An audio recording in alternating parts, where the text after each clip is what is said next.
Until Europeans landed on the shores of North America, the native peoples here had no written laws, no books of scripture, and little need of either. With an innate sense of spirituality, they had a natural ability to commune with the Creator and His creation. They lived in harmonious relationship with the natural world. To them, this world was infused with spirit. Like the wind, they moved as a spirit moved them. Many of the ceremonial songs and dances held by Indian people were expressions of praise and gratitude to God, the Father of all. And so it was for the Muskogee Creek Indians. When Christianity was introduced here, many Creek people accepted it readily and wholeheartedly, for it reflected the best of the spiritual teachings of their own fathers. Others held firmly to the ways of their ancestors, rejecting the ways of the white men because they had no concept of the purity of earth and sky. But the seeds of Christ's teachings were planted and took root among open and receptive people. And what came forth was a unique blend of European Christianity and Native American spirituality. Today, many Creek people still participate in traditional religious activities held at their ceremonial grounds.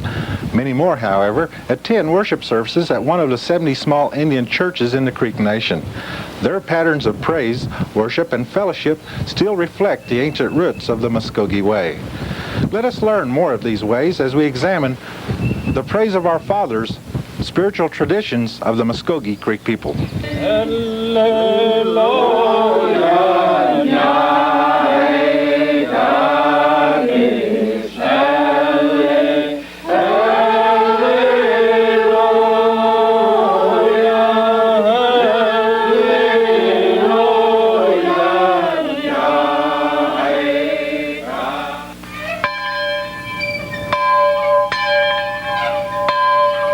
Most Creek churches have names like Yordika, Casita, Tallahassee, Wilgofki, and Thopsaco, names once associated only with traditional Creek ceremonial grounds. For the most part, these churches are located in remote, rural areas, not more than a stone's throw away from the ceremonial ground site that once bore those names. But when Creek people began to be converted to Christianity and ceased to practice the ways of their forefathers, they took with them more than the old names. Many of the old ways came with them too.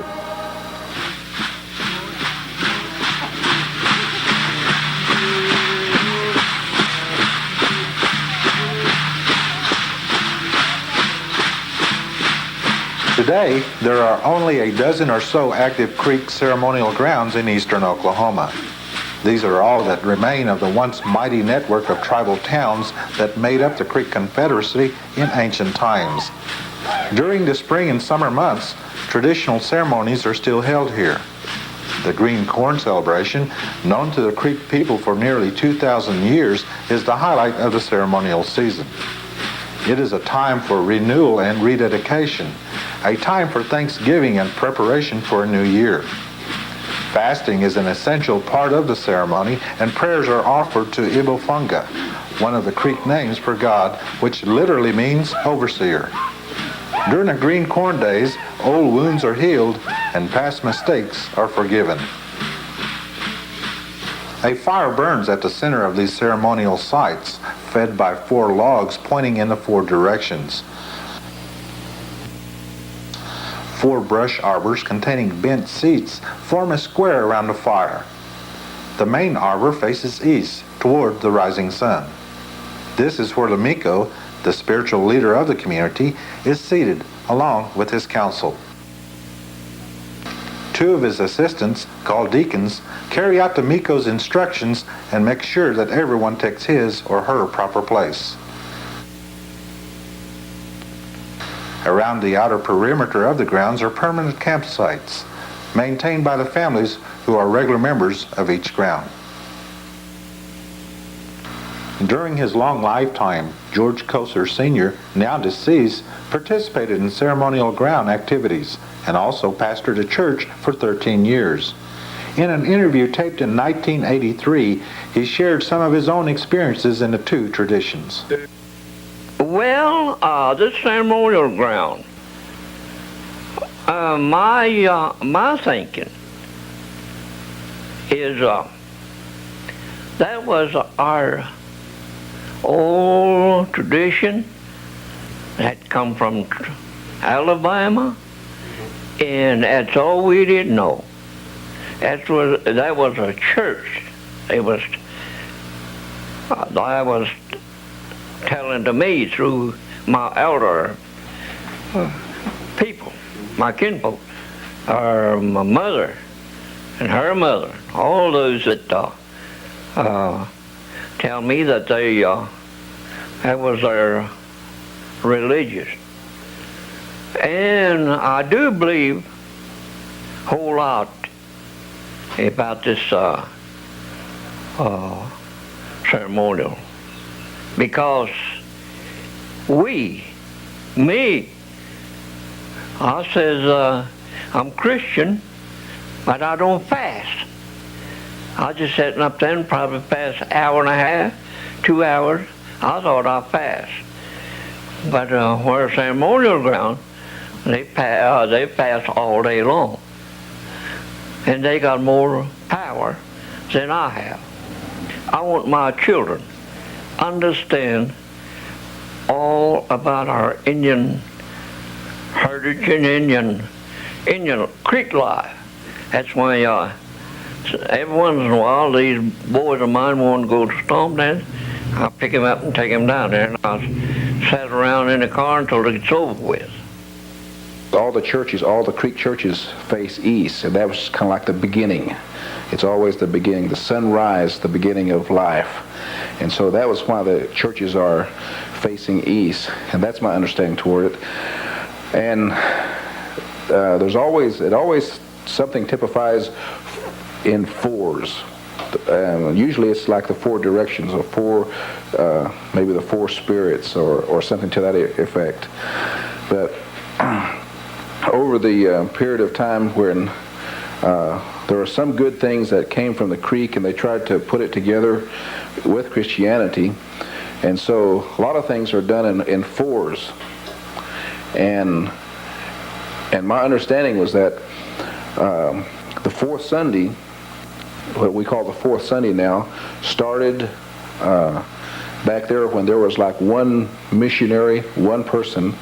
He went into each community, and so he would start at this one community and one Sunday, and he would take his group and go to the next community the next Sunday, and it would rotate around to every fourth Sunday. So he'd be back at the start of the month at his church where he first started.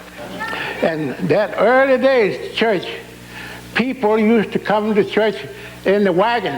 If you all know what wagon is. Gene, you know what wagon is? It's something got wheels on it, if you know what wheels are. And it's drawn by horses. You know what horses is? They're riding horses now. They used to hook them to the wagon.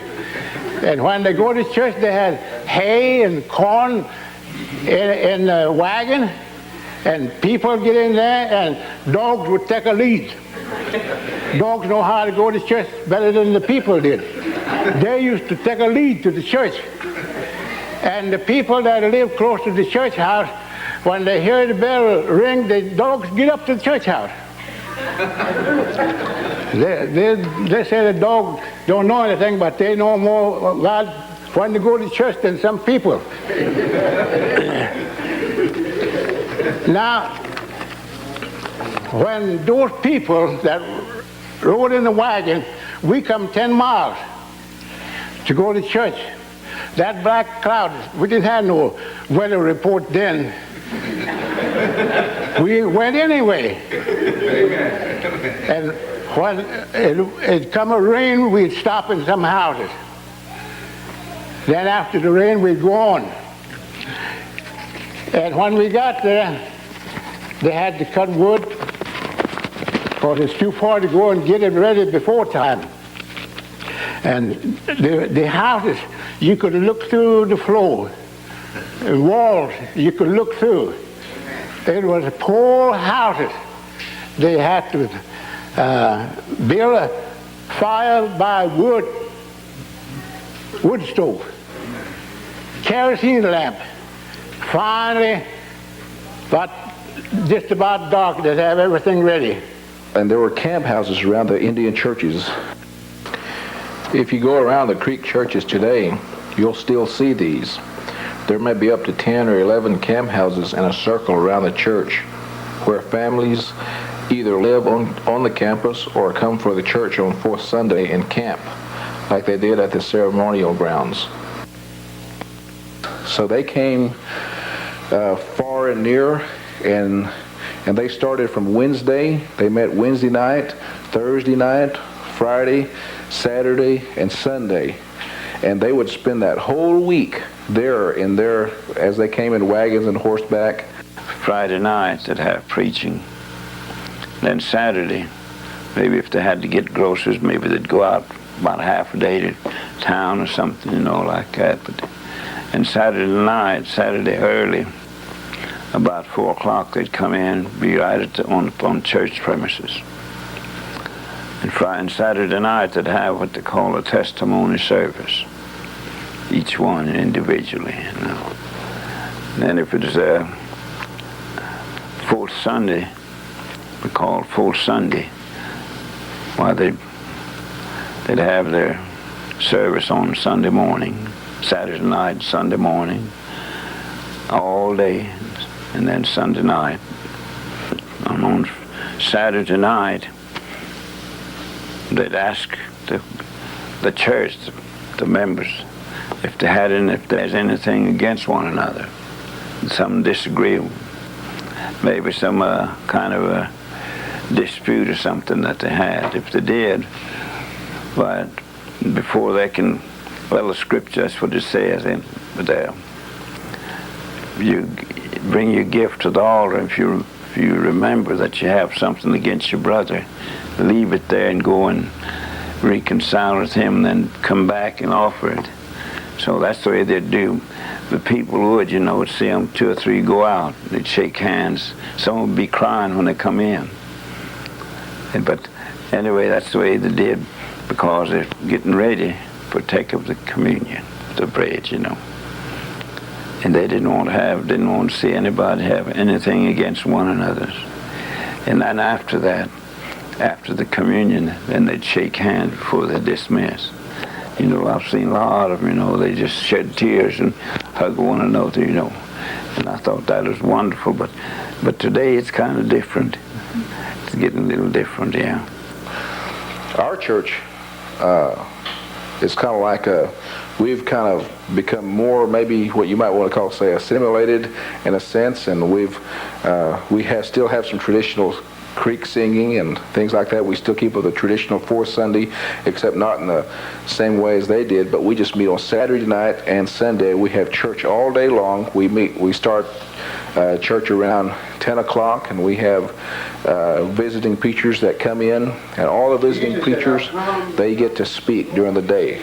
The creek singing goes on throughout the day, and so then there's lunch, and then there's some more creek preaching, there's some breaks, and then there's supper, and then if there's more preachers there's preaching during the night.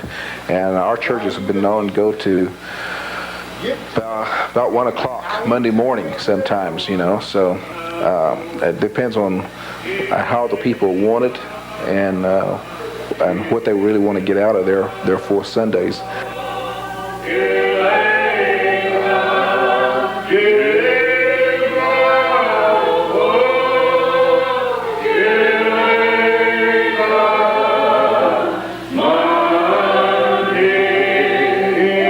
There's a little history behind the creek singing.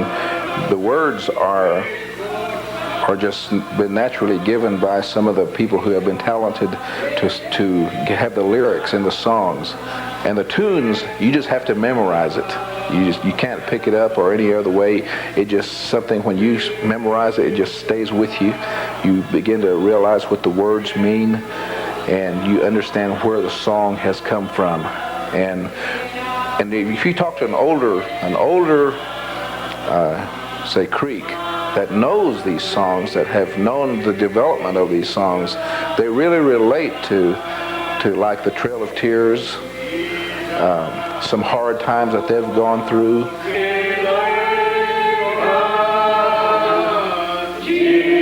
must remember that it was the faith of our fathers. Even the song, we sing those in songs today in our Methodist hymnals. There's a song where we sang the faith of our fathers. We sing it, but we don't really know what that implies to us as Native people, because they're a faith of my father, my grandmother, my grandfather, and of many of us who a faith in a religion, through a religion that sustained them, that carried them, that made them aware of the presence of the Supreme Being, that Supreme that was around them, that they lived daily. And the Native American religion of the Muskogee people, this was something that was intact. They embraced because it carried the people before them, their parents, their grandparents, their great-grandparents before them. And when Christianity moved into our area, our community, our world, there was some division. And again, my feeling is, and I'm sure that there would be a lot of clergy in the United Methodist Church, particularly in the Oklahoma Missionary Conference, would disagree, but we've been victimized in some ways. It's a way of one of genocide, where our religion was there intact, the religion of our forefathers, but somehow the 19th century approach of missionaries came and conditioned us to think that the traditional ways were heathen, were taboo, were something that would take us all to hell. And it frightened our people so much that they began to think that all was wrong and we were all in sin all this time, and out of fear and out of not disturbing the waters or hurting those who came with good intent and saying, take up the cross, and we followed the way of Christianity. There are things good in every culture and things evil. Those things evil had to be weeded out. But they too threw out everything as being evil because they didn't understand it according to their way of thinking. And so that progress got stronger and stronger and stronger. And we find when it comes to these shores, well, we were nothing more than the heathens and the pagans. And they did not want to take the time to understand this, although there were very few that did. And we find the writings today, and I praise God for that. But we were termed as the heathens of the Bible lands. We were not the heathens of the Bible land. The heathens of the Bible land sacrificed their children and buried them in the walls of their dwellings. You find no Indians that do this for good fortune from year to year, especially among the southeasterns, where the good fortune came us paying homage, and much like the laws of Moses, yearly, a year renewal, forgiveness, from one year to the other. It's much like the laws of Moses and how God, through the law, directed Moses to begin to have the people perform. And so the southeastern cultures begin to perform in that manner also, and I think in much of the other Indians across the land did some of the very same things. So I don't think that we can have any problem with anymore if we sit down and just thought about it, that to receive truth that we were a spiritual people and that we were not pagan. The scripture tells you to forsake all for God, and so there's been maybe some confusion there, and instead of saying becoming Christ-like, you know, some people think that to become a Christian is become white-like.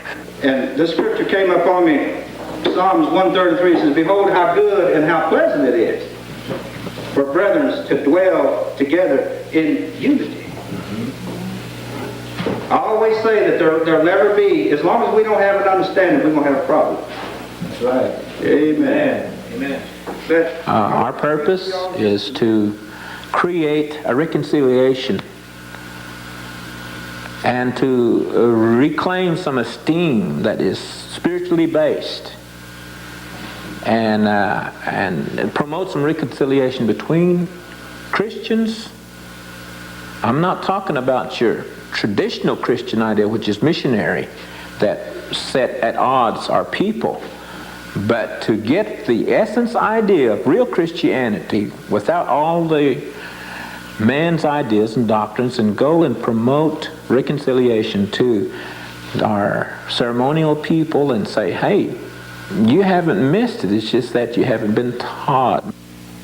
We're called Ahisagada Ido, which translated from Creek means tree of life. And we're a fellowship.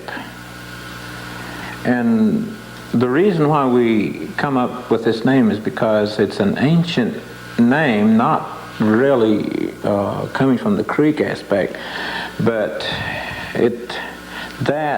tracing back that name, I feel like it has a lot to do with Creek history, in that particular aspect is probably forgotten by our present ceremonial people. But in my researching and praying about God, what do you have for Indian people, I come upon a teacher that came to the Mid-Americas, centuries ago, and his name was Quetzalcoatl, and his teachings, he taught about the tree of life.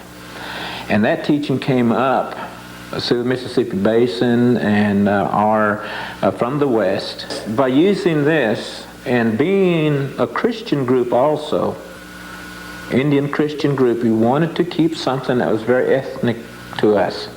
And so this is what we come up with. Plus, it's in the Bible. It's in the Bible in the book of Genesis. It's in the Bible all through some of the major prophets. And then in the last book, it's there. And so this tree of life is nothing more than the anointed of God. And we know him today by his name, Jesus Christ, the first and the last. And this is what we want to do, is promote some reconciliation between the two things, so that once we can become one again. We've always maintained that we're from the earth. We've maintained that idea as far as our bodies will go back to the earth. God has made us out of the earth, and we'll go back there someday, but our spirits will go with him. And so this type of spiritualism has really developed into a really sensitive internal spiritual awareness in the Indian people, and knowing that there's something just more than just materialistic everyday living, but there's spirituality to it. They tried in those early days, and as you know, even today we still have Indian churches, Indian ways, Indian things, and that they have not been successful to educate as far as the white man's way and all those things to make an Indian a white man. Hallelujah.